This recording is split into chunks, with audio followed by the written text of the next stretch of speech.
This is a Rogue Media Network podcast.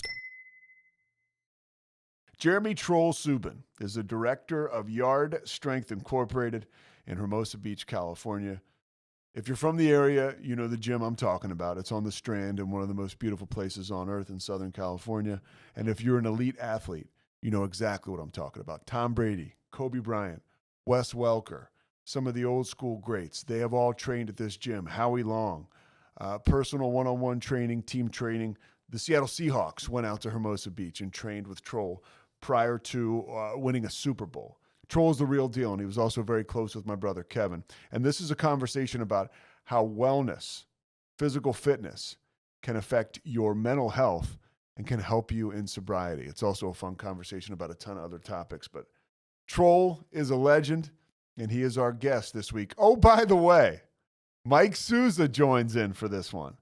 So you want to continue to listen if you're a Mike Sousa fan, which I know all of you are. But first, Kevin Sousa.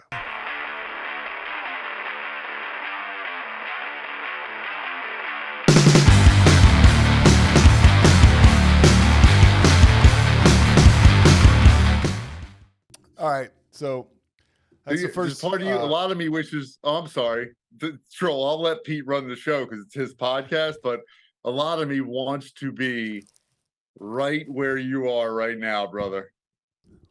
I'd like you on my lap too. Okay, we'll have to mark that. So, okay, the one thing I want to do is we're going to talk to you, Troll, about mental wellness and how it lends itself to people recovering from addiction. What are you smiling at? He's smiling already, Mike. But we're going to use your expertise to help people today that are struggling with addiction or just people that want to go to the next level that are living in sobriety. How's that sound? I'll do the best I can to share my personal experiences, with respect to the, privacy of the unnamed teams and individuals. And I'll tread lightly around the word expertise and see if there's things of value that people can relate to that we can get into here today and chop it up. Oh man! So that is Jeremy Subin, Troll, and he is joined by Mike Sousa. That's where the expertise just falls off a cliff right there. Yeah. Troll, I want to ask you a little bit about your background. Now, I'm going to do an intro where I talk about you and exactly who you are. So I know you're not comfortable really talking too much about yourself. But in 1989, an article in the LA Times, this was in December, it talked about you and your successful powerlifting career. But you said in that article, you said you're totally against the idea of using performance-enhancing drugs. If it ever came down to using drugs to stay competitive, I'd get out of the sport. Now, that was your experience and opinion back in 1989. Has anything changed over the course of your career and life? Just because there's been so many different nuances that have come in to training and athleticism. Well, Pete, the journalist, let me respond to that broad-based question and say that the world we live in now, there's so many things accessible. There's resources, there's science, there's medical support, there's testing that allows us to find out more about oneself and what we need and what we don't have. And then who is to decide what we can and we can't do. They're actually having something that parallels what we know as the Olympic Games. And it's encouraged to do and use whatever you want, let it rip, break records, do whatever you want with your own adverse response to what happens. Just go in the rear view mirror and see what comes out of that. So I think that's a very unusual concept. And the methodology that's used globally, that's used individually for different sport and scholastic competition, there's different variables depending upon where you live and what country you're in and what's important to you. And some of these circumstances provide people access to, if I achieve a certain level of success, I can take care of and feed my family. So it's hard to judge and say, hey, you shouldn't do that, you should do this. It's come down to now, individual choice. What are you willing to risk? What is the reward? Is that more important than living a long, healthy life. Some of the contracts now are hard to fathom if you go back in the time machine and say, hey, if I do these things that would put me at risk and I can get a $200 million contract, you're taking care of two generations of Sousas. So perhaps that might move the needle. It's a different, more complicated, circumstance and world. There was a lot less options and choices for people to move ahead or get a strategic advantage. And I'd say, a general statement of it was a great time of exploration and experimentation for people. And even those famous athletes that we know about, they were pushing the envelope and pioneering things before there were the metrics and the testing. It was sort of the wild, wild west. And my personal journey allowed me to witness some athletes that said, let me do the best I can with what I have, straight edge, keep it clean, let's follow the rules. And there were other people that said, I need to do what I can so I can win and compete at the highest level, and cost is not an option. Mike, what do you think? I got him on the ropes already, huh? Yeah, well, yeah, I didn't hear a clear yes or no. I didn't hear I am opposed to it. No. Yeah, I think nobody knows the fitness world, and he'll say whatever, but better than Troll does. Nobody lives the journey, and like he said, earlier, sharing his experience with it. I just know that that from my personal experience, working out just from playing high school football and on, how much the world has changed. The things that we would take that were over the counter, the drug enforcement agency or whoever it is caught up to it, right, to the process. So it's just ever evolving, the landscape, and I can't imagine to the the black market side, right? It's got to be unbelievable. But I know from our conversations, you go about it with a 100% natural and clear mind, which over the last 17 years is how I've looked at it. Usually those things that you just referenced, they're going to help you win in the long game. Some of these choices for shortcuts could get you a medal, a contract, a victory, scholarship, and there's going to be some cost on that, either in the short term or down the road. So that's what I think we're talking about, making great choices for what's most important to us. And back to the original question, it's down to the individual of what they're willing to do to get that perceived success, if that's what it is, if that's what the goal is, to get this achievement that's not going to last very long, and then as soon as that competition's over, you're on to the next thing. So really, that's what it comes down to, in my opinion. And to do it the right way, to win fairly. One of the coaches who's a mentor, always talked about, well, we all have our own internal scoreboard. You have yours, I have mine. And if you deviated or you didn't take care of yourself before your competition and you let your teammates down, regardless of what the event result is on the scoreboard, what you did or didn't do to elevate yourself to be a great teammate or a great contributor. And that's where you can either sleep well at night or live with regret. Yeah. And that's where the conversation that you guys continually have to help other people around sobriety and addiction and allowing substances to get in the way of clear decisions, that can be overwhelming to people at times. And you can't go back in the time machine and change it. So one of the things that I think about and utilize and share with our athletes and our teammates and coaches is, if the purpose of what you're doing is greater than yourself, then usually I can make better decisions that way. And so even in an individual sport, you still have a support staff, your team, your family, whoever is supporting your community.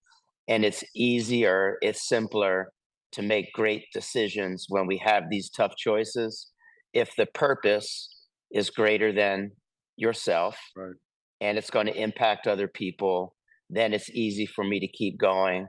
I could say with great clarity, I would quit on myself before I would quit on somebody next to me or my teammate. Yeah. Yeah, Troll, one thing we talked about yesterday offline when I was talking to you about this was because I told you when I was a kid, I used to take speed before I played sports, and then I was I was a big fan of kind of putting that sharp, making my brain sharper was what I thought, and then making my I could move quicker, whatever I told myself. And you said, people that do that, whether they're partying, because even when I was drinking and using, I felt like I need this stuff to be better, just like athletes. But you mentioned to me, you said you're just a short-term superhero. And then you told me that the terms of your performance, unless you start to take a ton of whatever substance you're taking to ramp up or to be comfortable, it becomes shorter and shorter, those windows of success. That's kind of like scientific. To that point in our conversation, I believe what I actually said, you're a short-term, false, fake superhero, Yes. because these abilities were really just with your own self, and that sensation, that feeling. The more regularly you leaned into that choice, that habit, that external crutch, the more you use it, the less helpful it is, the shorter it lasts. And then we actually believe at times that I can't do X unless I have this. And that can happen to people. Are vulnerable if you have an injury and you're going to play through it. You take painkillers, you take an injection, or you get something to mask it, and then your body doesn't respond to heal itself the same way. And then we get used to that feeling of being numb. The same way emotionally, we can escape something that we don't want to feel. And that leads down a really dark rabbit hole and can be super dangerous, where it's out of our control, where you actually have a great reason or a purpose to do it one or two times. And then you get this surprise short term euphoria. And then you feel that, oh, that was nice. I like that. Let me replicate that. And then it starts showing up too much. And then before you know it, you're not holding on to the steering wheel anymore. You're in the back of the trunk and it's locked, and you have no idea where you're going. Hmm. It's amazing the parallels between, performance enhancing drugs, chasing that, okay, I need to do this in order to achieve this and can't do it without it. And the parallels between the addiction that I saw, right? Which is, it worked great early on, right? I could talk to anybody, do anything.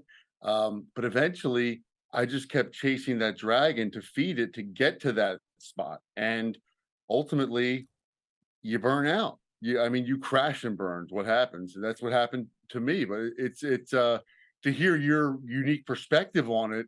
I never thought of it, in those terms. So it's a wild how the parallels between performance enhancing for a little while and the early stages of drinking and where they end up.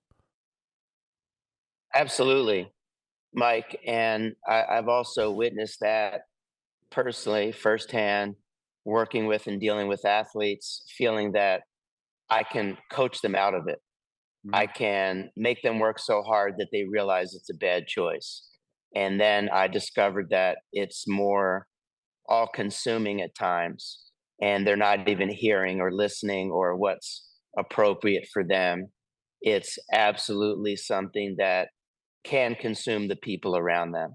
And the athletes that were suffering and battling with this, I did not know how to help them. And I Right. thought that if I cared enough and I kept showing up, regardless of the situation, they would see that, hey, somebody cares about me more than I care about myself. That will move the needle. I, again, was wrong. No matter what I wanted to impact or influence on that situation, my experience with some of these athletes that were in my intimate circle, my close circle, my day-to-day life, until something happened where it was so severe, extreme, where the pain was overwhelming, until they made a choice, Mhm. that something gets to be different. I don't like this anymore. I can't do it. It didn't matter what I did. It didn't matter what I said. It almost was counterproductive and created tension. And I can also recall how much of a failure I felt about myself, that I could not enact some kind of reset or change or refocus or give them something to work towards. So the approach of work harder, work more, do this had little or no effect on the outcome of their battling with their addiction. So somebody who's spanned this such a long, fruitful career, how have you evolved in your ability to manage situations like that? Like if you have an athlete who is using performance enhancing drugs and you know that going ahead and wanting it more than they want it themselves can't help, how do you do that today? Because some, people are in that situation. If you have a family member or a coworker or a love interest or somebody who's addicted to drugs, people are like, how do I handle this? That's an amazing, really multifaceted question, because if I go back in the time machine, and we had a little bit of this chat yesterday, there was a period where if you suffered with any challenges and your mental well-being was off mark, or you were suffering with addiction or any problems, that was frowned upon to share, whether it was withheld from the teammates or the organization. There were few resources. And if you were encouraged to go in there, there's something wrong with you. You have a problem. And nobody was rushing to go in there. And if you did go speak to whoever was in charge of that department, then everybody thought, oh, this guy's imperfect. There's something wrong. Future pace it to today, it's encouraged to share, to give feedback, to let people know how your emotional state is. There's different systems, anecdotally and subjectively, that the teams and the coaches and teachers, I believe, should use, so that I kind of look at it as a weather report. So if somebody comes into my space, I'd like to know right away, how are you feeling? Are you happy? Are you sad? Are you energetic? How's everything going on at home? Do you need food? What's your overall energy tank got on that particular moment? So that encouraging and inviting feedback, and whether it's your family members or authority figures, instead of waiting until there's a problem, if we can encourage, and we do that with training and coaching, especially with the young kids, we invite them to walk in and let us know, how are you doing, so that they're able to do it with their parents or an authority figure, so that if something's off, instead of bearing it and suffering and being in a dark, isolated place, they have the opportunity to communicate with it. And it's okay, whatever the response is, they've got that out there. The days of just rub it out, you're hurt, don't worry about it, you're sad, don't say anything. I think we've discovered that there's a lot more value, and the human condition is more than, are you physically able to perform? And these things that people may bring with them from their backgrounds, their challenges, and everybody's in a fight. Now it's invited to share and discuss that. So you get locker room chatter. You've got coaches that are checking in, and it's a lot more of a family environment at times, where you know people's names, the wife, the kids, the dog's name, the cousins. And so that when people understand that you care, that trust bridge is much easier to cross back and forth. So today, there's a lot more encouragement and discovery in what the organizations and coaches and people can do for other people. And there was a time where we chose not to understand what was really going on. And you either perform or you don't. And if you don't, we'll find somebody to replace you. And that put fear into people from wanting to express themselves. And we all know, the three of us know, that when you're able to share an imperfection or something you think is a weakness, or I ask you for help, that really is a demonstration of strength. And that does give you the opportunity to have other people support you. And I'm sure you guys can agree with this, that I'm only here today because there have been many people in my life that have believed in me at times more than I believed in myself to continue to push and nudge us forward and go into the space of dealing with these conflicts or obstacles or things we make up in our head or we don't understand or know how to deal with an emotion. So we'll try to suppress it or make Mhm. it go away instead of identifying what it is, dealing with it, and appropriately discarding it if that's the case, or wondering, well, why is this happening? And that's in the competitive sports world, and that's in life. And also, the three of us, I believe, can relate to many of the life lessons that we share and we use all the time are things that we use during competition and being part of team sports. And that's something we can take with us our whole lives. Weird. I, you know, I have a question for Troll Pete, if you don't mind. Yeah, as long as you put down your glasses. Well, I feel like Matt Lauer, Yeah, I know. not before the scandal. For people that Um, can't see, Mike is using his glasses for effect right now. Go ahead, Mike. was that for blind people or just people who don't have No, video? people. Okay, I didn't know. I'm just trying to make sure we're all on the same page here. People that are listening. Oh, Go ahead, okay. dude. I know.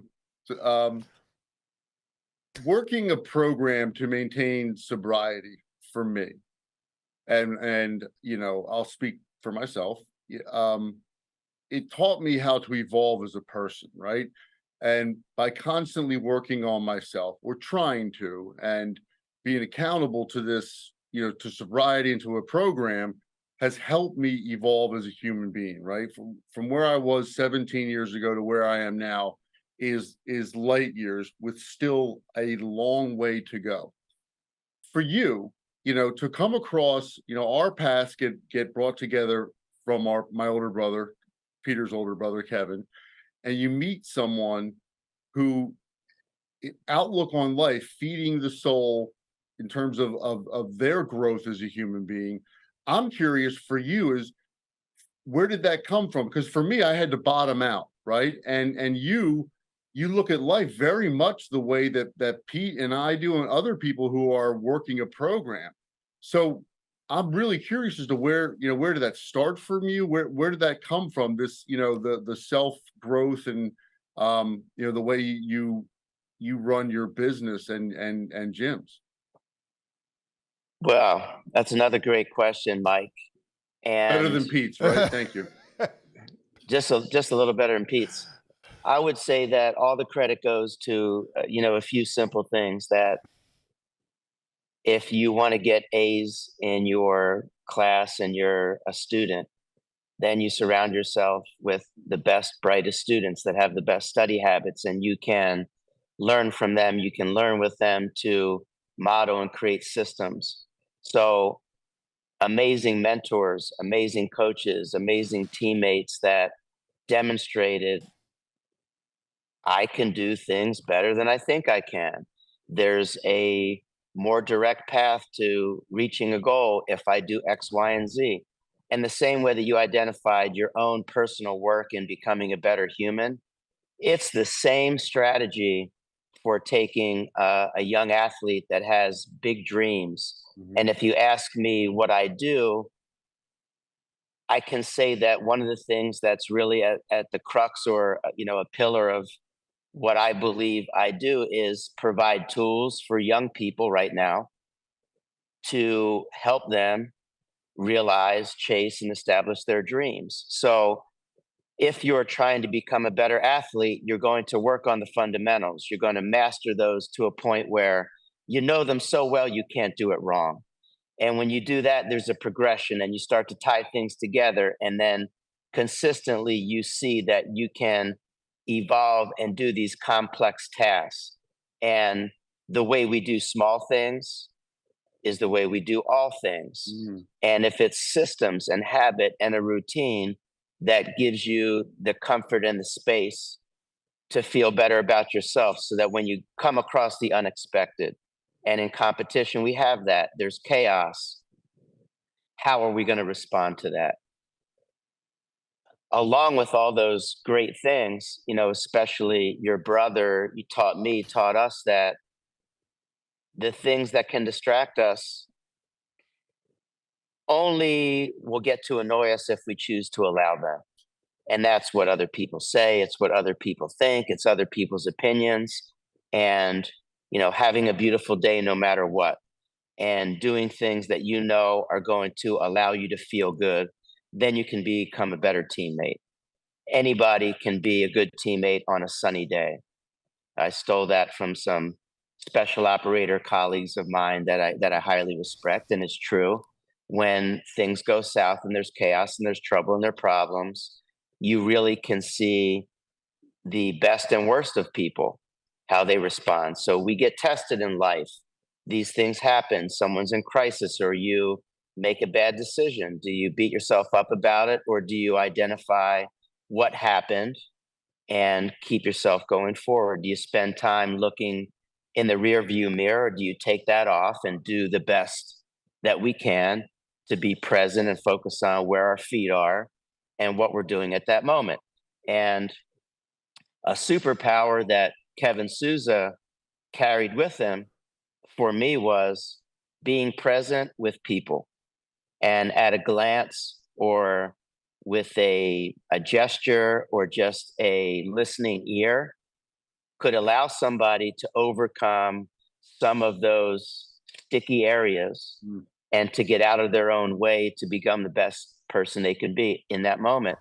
And that's without doing the work for them. That's just allowing them the grace to give yourself a little bit of room to be imperfect and not to take so many things seriously. And initially, I'd say early in my life, I was so focused and goal oriented that I didn't have the joy and the fulfillment to embrace the amazing experience that you get with teammates in the process of pursuing these goals. And now I realize that that is the joy, that is the happiness, and the amount of time that actually takes place when you succeed and you win something, that's gone very quickly. And we spend more time in the trenches with the people that we care about in our circle. So having things modeled by some amazing mentors and coaches and teammates led me to believe that how I live my life is to have great people accessible, and by making good decisions based upon what's illuminated by these masters, it allows me to live and actually demonstrate that I'm much smarter than I really am, because I'm standing on the shoulders of giants. And I'm always present to that. No one said, hey, you have to do this. I just feel that for me, that is the way. And especially when it comes to helping or serving other people, to do that on a regular basis rather than guess or experiment with that. That's not to say I didn't do a ton of that and fail and fall short of goals in serving teams or athletes. And those are things that I'll always remember and use going forward. I think that experience and, repetition is the mother of all teachers.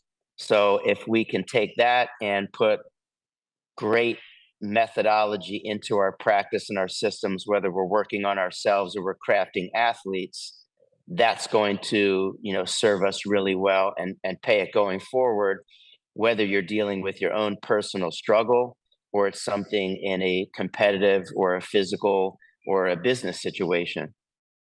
From like a scientific standpoint, or a coaching standpoint, how important is the endorphins or the rush that someone gets from working out, right, and pushing their body to the limits, especially somebody who is recovering from alcohol or drugs? That can fill a major void. With my novice understanding, in my opinion, they're equally as powerful.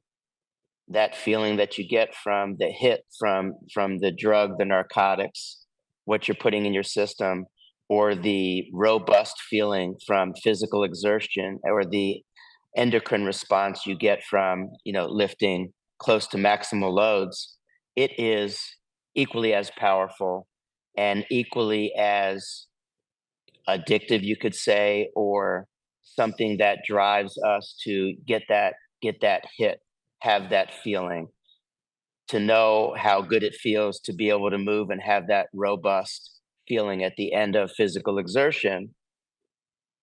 You realize that that makes me feel good. I have clarity. I can handle stress. I feel good about myself. My energy level is up. The same way you get that false security when you introduce that biochemical override into your system when you do it in a nefarious way. How do you stay cool? And Mike, we'll get to you in 1 second. How do you, this is Sure. just a curiosity question. You've had, you spent the early portion of your career, I think, with training a lot of team sports. We talked about, you were with the Dodgers, you work with the Rams. Now it seems to me, at least, like it's more, I know the Seahawks came out to see you in 2014, but it's individual, it seems like a lot of that stuff too. And it's major, the Titans, right, are people that you're working with. Just curiosity standpoint, how do you hold up in the face of these larger than life people? Because you have got to stay true to yourself to deliver the goods that you have on a physical and spiritual level. How do you maintain that measured aspect of yourself? First, let me tell you how I failed and fell flat on my face. When that was something that was new to me, and you've got somebody who's a Heisman Trophy winner or an Olympic champion or, an Olympic contender, and these are the top 1%ers, as I say, they're the elite of the elite. I tried to act different. I tried to make everything more important. I tried to present myself to be something that I wasn't. And I realized that that's what they get everywhere they are in the world. And that doesn't allow an intimate connection and a bridge of trust, and to identify, to really get to know what do they need from me, and what kind of person they are besides what they're doing when they put a costume on. So learning by failing or not doing as well as I could, I realized the people that do it the best, the coaches that are the masters, are the ones that treat them as humans first, to establish and identify what's important to them. What do they care about? What are they afraid of? How can I help them? What do they prefer I not do? What are some guardrails? Instead of a coach or a person deciding for you, this is what you're going to get. You're going to take it and shove it right down their throat. I tried that. It doesn't work. And listening, I think, is the superpower, to really understand. Sometimes shutting my mouth and just paying attention and listening and observing is going to give me all the answers I need to approach and how to help them help themselves as much as possible. It became less about what I was doing and more about helping them become the best version of themselves that they could be. And with that, what are they willing to do to get there? So instead of putting my values and my standards and telling them what I want them to do, I made it all about the receiver, what was important to them, and then that gave me the map to fill the gaps. Sometimes it's all about helping them continue on the path, and sometimes it's about framing and shaping and helping lay down a blueprint so they can follow it and they can do what they do really well. And there were gaps that they require support on, and then move accordingly, if that makes sense. So the more prominent they are, the more famous they are, the more of a celebrity they are. Now, I believe, in my experience, the best thing that can serve me to help them is to treat them with respect as a human being first, which might be vastly different than they experience when they walk out of their houses or they go to their training facility or all the cameras come on, they get that. And it's refreshing for them to be treated like a person first and to be valued for who they are and not what they do. And it's easy for people in positions like myself to think that you're a broadcaster, that's your identity. No, you're a person and you happen to do this for your occupation. Yeah. And so as soon as that gets out of line, then it's more challenging to do some great work. So obviously, it's very easy and fulfilling and rewarding to work with kids and to work with children. They don't have a lot of the same experience and baggage and preconceived notions and memories to lead them into these distractions. And I can also learn from the kids as much as I can learn from the heroes that we see in their costumes on TV. You know, the thing that jumps out at me as you talk about this is that you're not towing a line, right? And this is my experience with you, is that it's authenticity all the way through. These aren't things you're telling people or teams or clients. These are things that you live. And the reason I can say this is because the humility that you carry yourself with is tremendous. You know, you're in an unbelievably competitive industry where people are on Instagram with pictures of themselves nonstop, right? Trainers, I'm doing this, I'm doing this, I'm doing this. If you wanted, you could have a post a day with you and a celebrity, with you and a team, or something to market your business. It's amazing. You don't believe in that. You believe in letting the work and the results speak for themselves. What that whole philosophy, you live it, right? Did you have to get there at some point? What was the evolution like for that? Because it's amazing. So, behind me, we've got some jerseys on the wall and some great accomplished athletes. Some of them in the Hall of Fame in their different sports and they're champions. And I'm super proud to have been around those people. And what I feel and think when you say that is, I didn't take any at bats. I didn't score touchdowns. I didn't hit home runs. I didn't win Wimbledon championships. I didn't get these trophies. So how dare me to try to take credit from something that somebody else did for my own benefit? And you can also say that I'm a bad businessman, and I would agree with you, because that doesn't get people in a position where, hey, I want to go there or I want to have this service.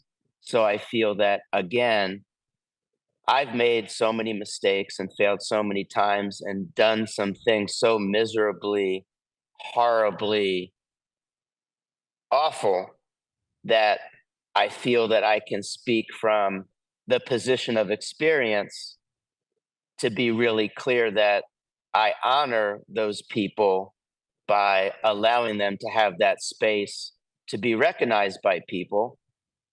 And at most, all I am in that process is on their journey or along a road. I might be a sign with an arrow or a turn that they could make to do something different or upgrade something that they were working on. And that's absolutely fine. And in my view of the world, that is appropriate.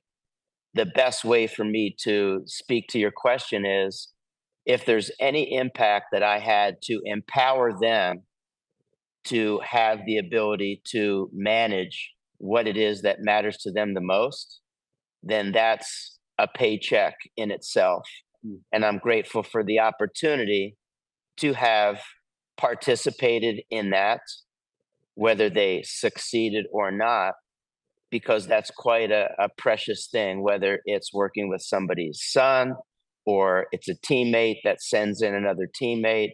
And yes, it's competitive, dealing with agents and marketing and fighting for certain things. The more aggressive it gets, the more I realize that the way is to have the factors controlled, where we can do the best job we can to serve the people instead of doing it for the wrong reasons for, a short-term windfall. And I'm uncomfortable taking credit for or someone attaching me along with those successes that those athletes made. I'm proud of the friendship, the relationship, whatever I contributed to. And I saw how these great athletes, men and women, how they treated themselves, how they treated their teammates, how they valued the people around them. And again, that was a great model. I get to use that as a standard. That's the way it should be. And to be comfortable, whether you get credit, whether you don't, whether your name's mentioned in an article or on TV, that's irrelevant and it's their choice. And I used to suffer and, hey, I was there, I did this. You never know why they shared or they didn't share, and it doesn't matter. It makes no difference that, all the magic that happens and the work that's done, that your brother did with people in an intimate, confidential setting where they really got to have human connection at a deep level. That's where beautiful things happen. That's where the magic happens. And I imagine Kevin is more proud of that than, what somebody would say in a publicly facing forum so everybody could pat himself on the back.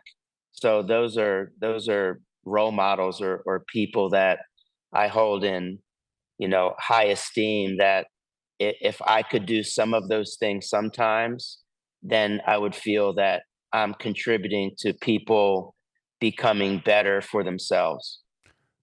Some of the things that, being an expert in this area, and knowing how people recover as far as a mental health standpoint as it's connected to physical fitness. What do you think is, or I guess the difference between, if somebody's just getting sober and they really want to be accountable, right? You go to meetings and you stay accountable with the sponsor or your group. But with working out, sometimes people like to do it alone. You hear about the lonely work. How important is it to be able to team up with somebody else? Like get into a class maybe, or get a trainer even, as opposed to working out by yourself. Does it matter? It depends on the individual. Some people are driven and they can make good choices, or there's motivation that gets them started, and then really to hold a system in place. The habits are what get you there. So whether you get to start your journey or your process and make some choices on your own, because if we're working on ourselves, then we get to be comfortable alone and have peace with who we are and what we're doing. And then you can take that and put your flag in the ground and share that with other people and exchange and receive that. So, the same way we deal with our challenges and our battles with our mental warfare, it's very similar in the physical development, because there's an emotional component, there's a communal feeling when you're doing it with other people and you're training with the team. Sometimes all you got to do is show up and walk in the door, and your teammates are there, and that energy is going to carry you. And you had a tough day, and then all of a sudden, the wind is at your back, and you're sailing through whatever physical challenges you're going to go through. Is that easier to do with others? Absolutely. Is it healthy to be able to do those things on your own and replicate it so that we can remind ourselves, I have the capacity to do this when my team's there, so I know I can also do it on my own. So to answer the question, I think a little bit of both is very powerful, and it allows people to keep growing, right? When we stay in the same place and we have the environment controlled and we do it in a way that we feel okay, we're not exposing ourselves to developing or being uncomfortable, and that's where the growth happens. So people may not be comfortable or confident to execute things and do it in front of other people, the same way that, a group dynamic in therapy, as soon as you start to share, then you look forward to doing it, you're enjoying listening to other people, and then you want to go back. The same way you have that feeling in a communal environment where you're exercising or training, or you have a purpose that you're sharing with other people. And what I found that works really well in the group dynamic, especially with kids, is people from the outside might feel they're competing against each other. They're competing against themselves with each other, driving them if it's done well. So I imagine in a group dynamic and in meetings, there might be some parallels there also. I like what you said a lot about, it's kind of like, it talks about, it's like a spider web. It's all encompassing, like the spiritual fitness and the physical fitness. I love what you said, dude. If you're working on yourself alone, if you're working on yourself, you should be able to have fruitful time alone working out without maybe that isolation creeping in. Mike S., I see the wheels moving over there. What do you got? I was thinking, in your career, right? I'm sure that there are clients or groups that have come and, wanted your guidance. And were there any times where you found out that their philosophies don't mesh with yours and you had to kind of say after a session or two, or maybe like, hey, I don't think we're right for each other? Like, does that happen often? Yeah, it happens to me all the time. Well, Oh, Troll, I'm sorry. That's another great question from the Sousa Brothers Rhythm and Blues Review here. It was just Mike. That used to happen more frequently, and I'll tell you why. Because somebody would come in or an athlete would be here, and then, all right, this is what I'm going to tell them. This is how I'm going to train them. This is what they need. I made all the decisions for them, and I would make up that they're not getting it. They're not coachable. So back to my earlier diatribe, once I stopped that approach and I asked questions and I listened to find out how can I wrap what I know or what I don't know around their environment and find out what's important to them and then proceed. So with that strategy, it's a lot more successful instead of walking into a restaurant and somebody just gives you food that you didn't order. Wouldn't that be bizarre? That happens more than you would think, where you walk in, you get this shoved in your face, and then you have to eat it, and you keep eating it as long as you can tolerate it. And then ultimately there's going to be a breakdown somewhere. So if there's discovery and you probe into finding out what are the puzzle pieces that are necessary to move forward and create a solution, if there isn't a willingness to do those things, then you can almost forecast, I can't succeed in this situation. It's not going to work. So let's take a pass there. Well, what I found is if there's consistency with this process that we're talking about, people will send people in of similar mindset, and birds of a feather flock together. You find that these athletes that are sacrificing and working hard and willing to do what's necessary to be the best they can be, they will bring people like them in. And so it gets easier and easier to attract that. If you throw the bat signal out to the world to try to see what happens, then it's much more difficult. Years ago, one of my mentors shared with me a story about a doctor that was located in the Northeast, and the doctor used to go through an extensive assessment that was beyond the medical questions that you would answer when you go in as a patient. And I found that interesting. And then the doctor did an interview, and what he was doing was he was almost vetting the patients to see if they were willing to get well, or were they coming in for medication, or they just want to have a surgery. And so then he was really controlling in the practice the amount of people he could help and do great work with versus who's just coming in to come in. And regardless of what he did, they might stay in the same state. Whether that's a great example or not, I think it rings true in many different practices and professions when you're dealing with people. If there's an identification of what's important and what they've got to share or provide or sacrifice in order to get the outcome, and that's discussed with transparency in advance, then you can make a lot of good things happen. So I rarely step into a a hot pile of dog poop anymore because I'm slowing down and asking questions to see, is this something that I can be successful with or contribute to or help? Otherwise, I'll respectfully step out of the way. You, I got a couple more, well, maybe one more serious question, and then we'll have like a little bit of fun here. You worked with, you worked with. I invited myself onto this for the fun, so I hope we get there. You worked out with the LA Raiders, members of the LA Raiders in the late '80s. You've worked out with Titans like, Tom Brady, people we've talked about. But what is your, and not that Tom Brady, this is more kind of like those the fast and loose days of the Raiders than a guy like Tom Brady who is pretty buttoned up.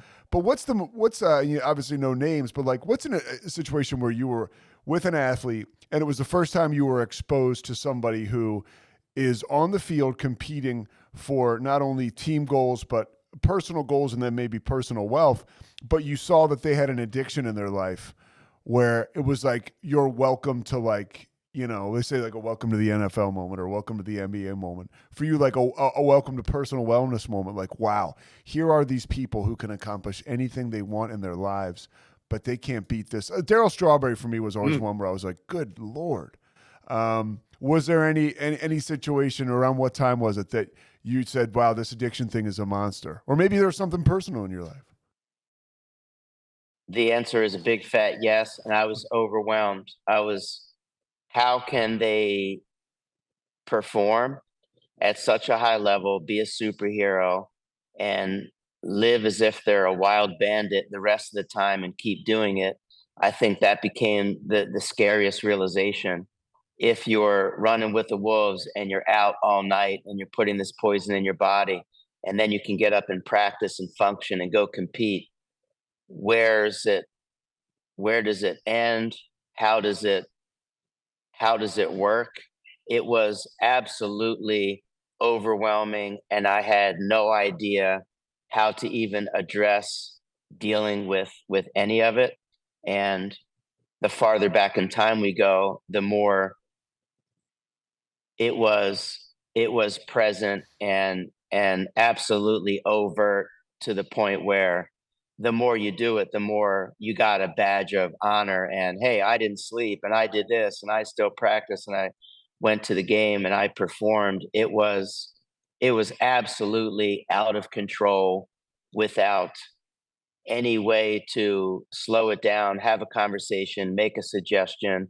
There were no guardrails or things that were in place to slow it down. It was quite a savage period where, as long as you play, as long as you make things happen when you're supposed to with your costume on, nobody cares about the human being or the family that has to deal with this outside of what we see in the public eye.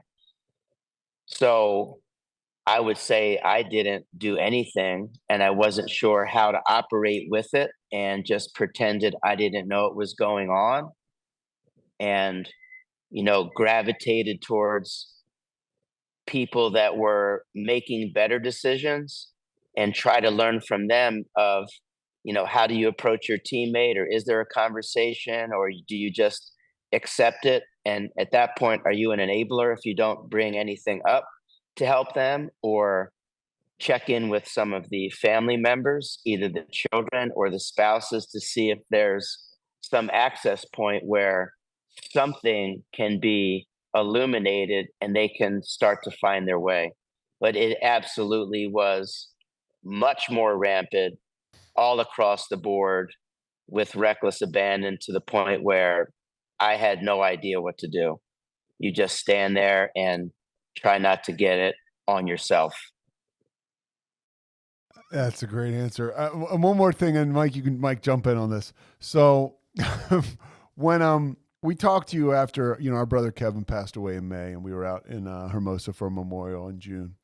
And, you just mentioned people that work on themselves. So I have a certain confidence when they can spend time alone, or they can do certain things. Maybe some of us can't. Kevin, our brother, was one of those guys who really worked on himself a lot.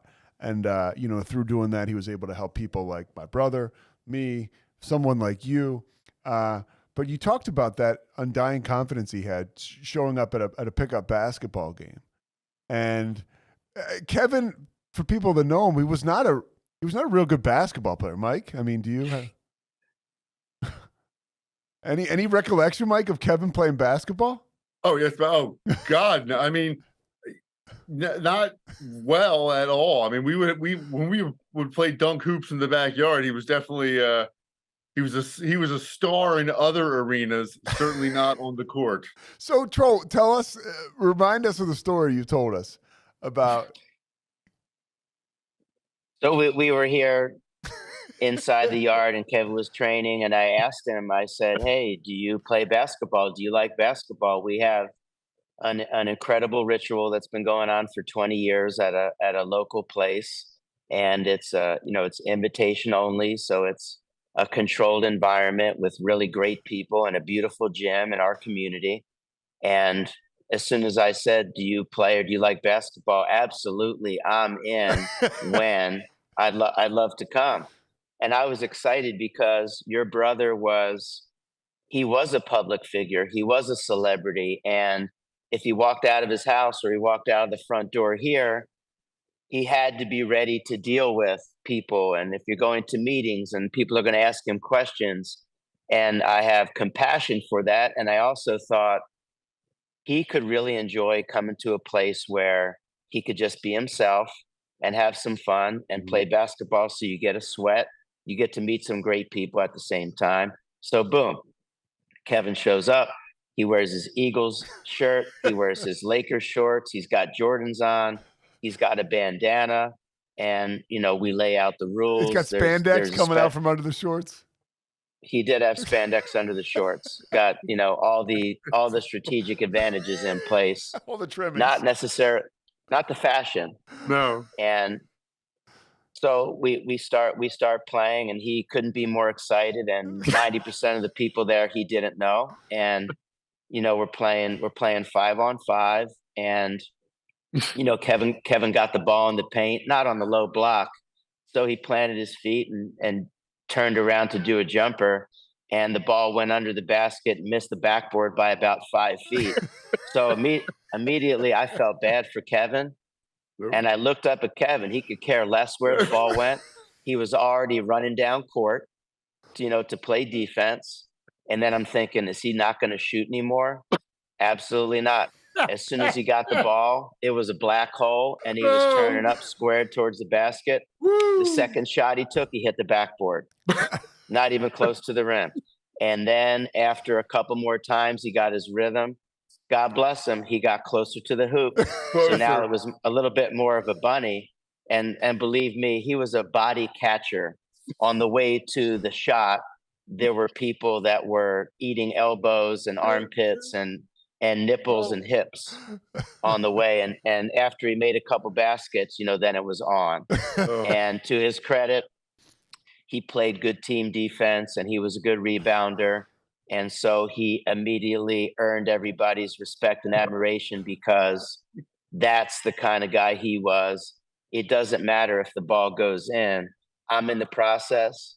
I'm going to do it till I feel good, and then I'm going to be a contributor to my teammates.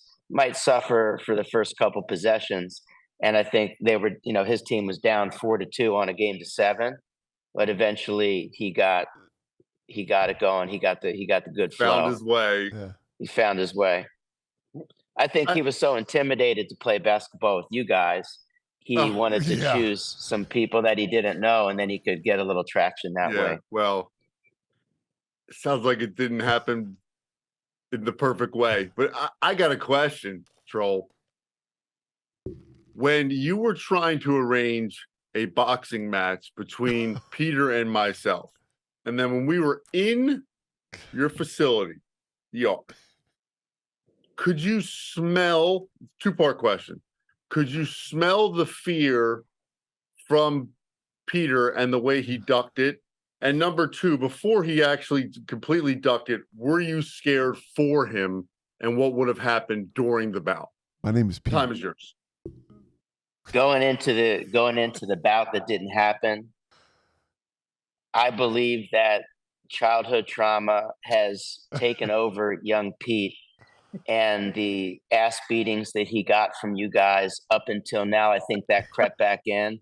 And I think he thought, even though he's got the reach, he's got the speed, he's got the athleticism, he didn't want that smoke from a Mike Sousa jab. He was not That was, ready. that was really I really saw the end no of it. quality control around this event, and I saw an absolute beating because I told you, Troll, Mike can be an angry guy, and when he gets going.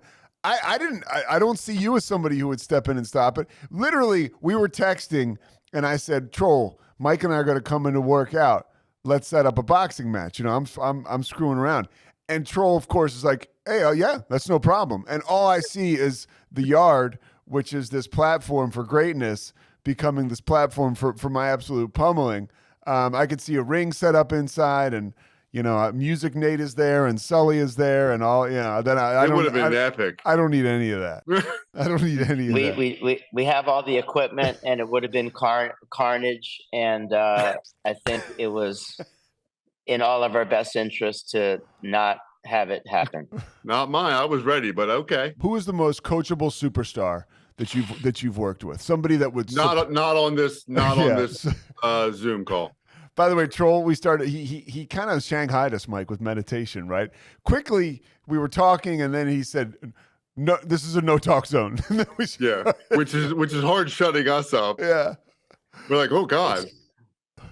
That's why I got to be clear. Otherwise, it wouldn't have worked. Troll, who was the number one athlete that was coachable? You know, this is really putting me in a problematic situation to answer it with, hey, what about me? What about this? What about that?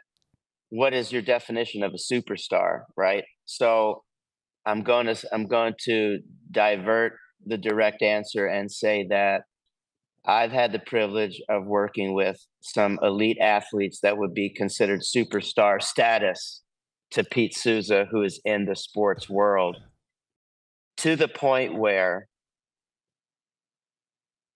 it would be a struggle, a battle, a fight to get them to stop. It was never enough. To the point where if you told them what to do and run through a wall, run through glass, jump off a building, do this on the sand, lift this, whatever the task might be, they were so willing to do whatever it took to be champions or to be the best teammate possible that they were getting in the way of their own welfare at times. That's another thing that you learn when you're working with these highly driven, self-motivated people is some of them can't slow down. And the concept of recharging after you do the work, it's more is better. And as long as I can stand up and breathe, I'll black out before I die. So let me keep going. Some of these people, and there's quite a bit of them, that was the hardest thing in the coaching aspect, to try to get them to allow themselves to understand that their rest, their fuel, their hydration was just as important as working on their skill acquisition or doing their preparation, especially when they're coming back from an injury. They're chasing the calendar. They're competing against somebody else to take their job or a contract, that it would be hard to say this one person was head and shoulders. Everyone had their own unique capacity. And what I will say that I'm incredibly grateful for is they didn't turn me into someone that had to do the cheerleading. They didn't require somebody generating the juice or the energy from them. It was more operating like a general or a sergeant, where you're commanding and helping them get some structure so that they can attack whatever the challenge is, versus generating all the energy for them. So the separation for those elite superstars versus civilians and the common people that watch them is their drive, their ability to suffer, their commitment to sacrifice themselves, or their work capacity and their range to do that. It's incredible. It's remarkable. And it continues to be demonstrated when we watch these feats of strength and these amazing things that happen in sport. And that's what makes them incredible. remarkable, amazing. And so to try to turn that off or slow that down, that doesn't work either. In a sense, they're superheroes. So identify that that's something that you really don't want to mess with, accept it, respect it, and see what you can do to stay out of their way.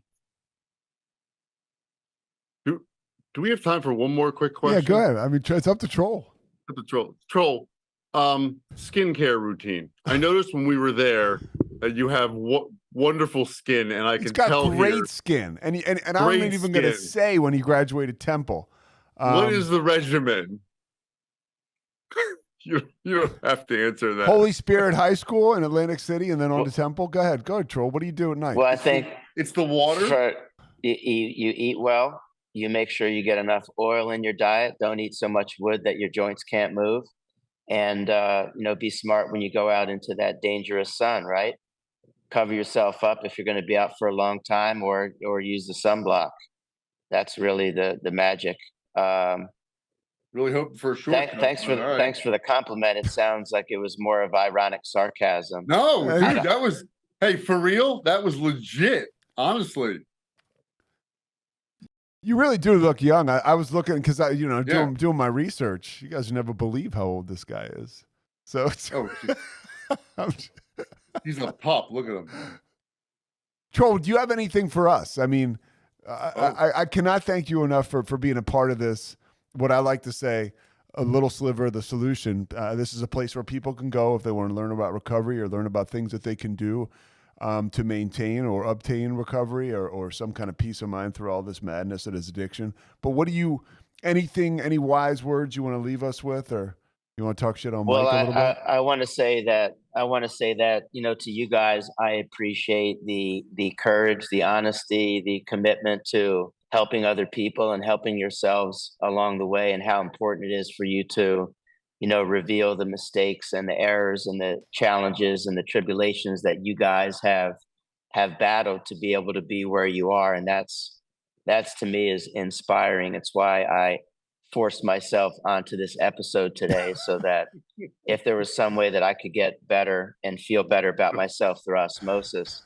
And I say that, to encourage other people to take this as an example of enjoy yourself, don't take yourself too seriously, and anything that you're concerned about that has happened to you, if you put it out there and you decide to share that with somebody or put it in a public forum like this, it just allows people to have perspective for themselves and feel better. We know that everybody's in a fight and everybody's got a battle, and if we're kind, that helps us be able to connect and understand what's going on. It's not always going to be communicated. So, the fact that you guys do this in such a fabulous forum and an open space for people to be on the sidelines and check it out, I would hope that people have a little bit of a reset and they're refreshed and entertained by how well you guys can do this with and for each other and not take it too seriously.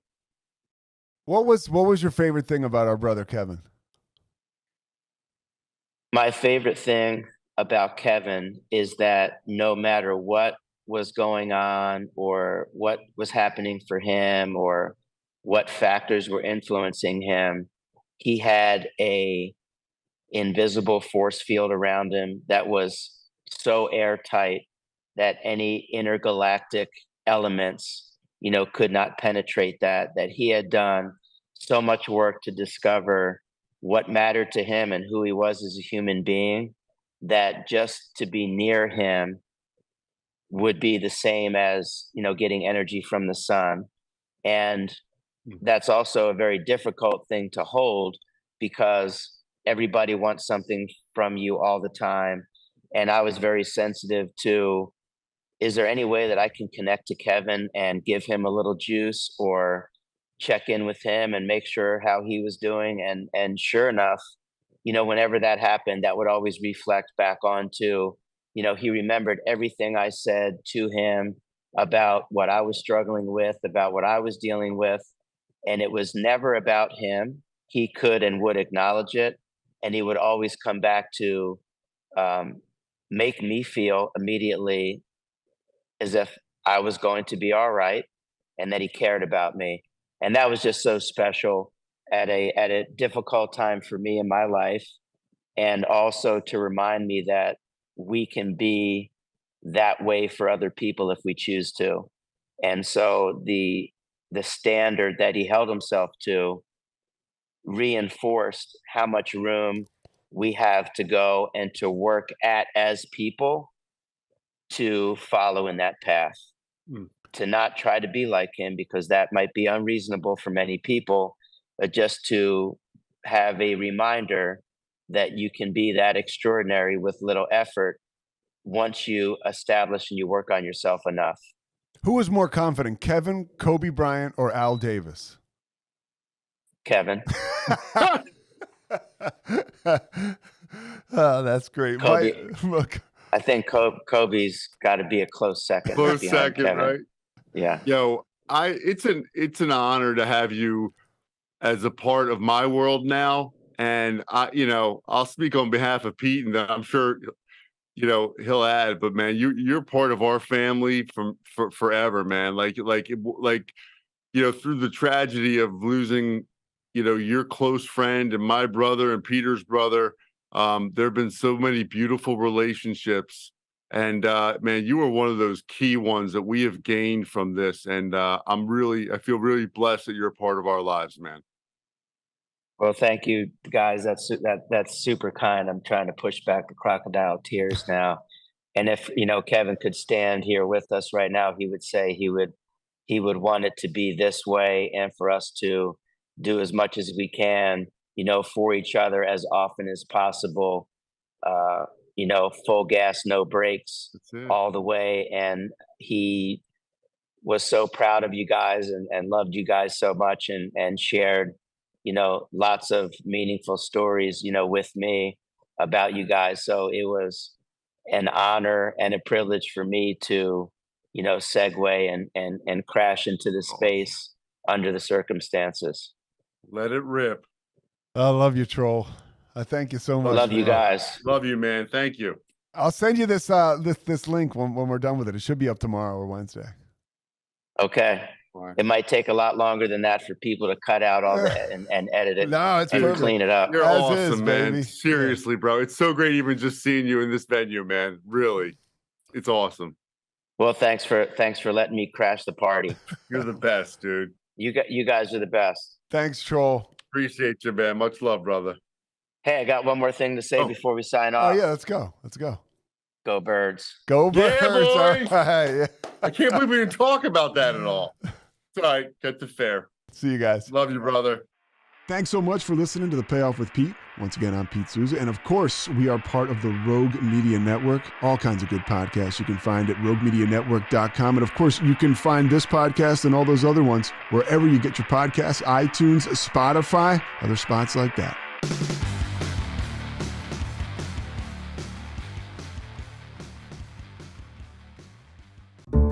This has been a Rogue Media Network production.